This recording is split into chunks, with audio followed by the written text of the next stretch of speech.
So you need a new battery for your Leaf.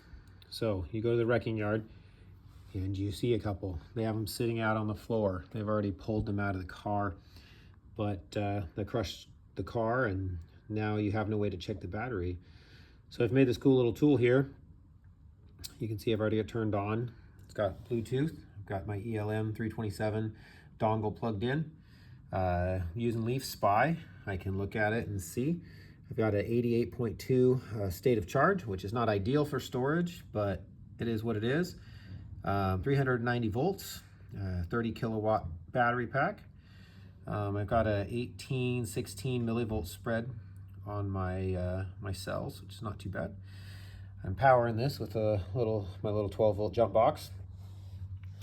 I've got my fluke plugged in to the port, and I've got no volts actually coming out of the battery because the contactors are open. But what if I have a problem with my contactors? That's where this little tool comes in pretty handy. I've got my battery negative contactors, my pre-charge contactors, my battery positive. Well, to make sure that the battery negative contactors aren't welded, I like to go in and turn on my battery positive first. You'll hear it click. Okay, still no voltage. If my negative contactors were welded, I would get voltage after contacting my positive. So I turn that off because that's not our proper startup sequence. Our proper startup sequence is battery negative. Listen. Contactor clicks.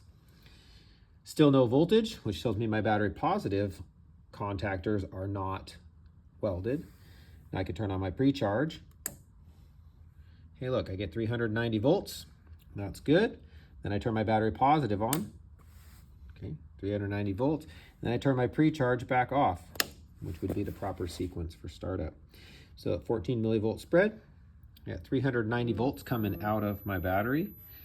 And I can see, click here, I can see all of my cells are all right in the middle there. I've got a minimum of 4.06, average of 0.066, and a maximum of 4.07. They're all right in the middle there, which is what we like to see. If we want to look at temperatures or anything there, we can see our temperatures.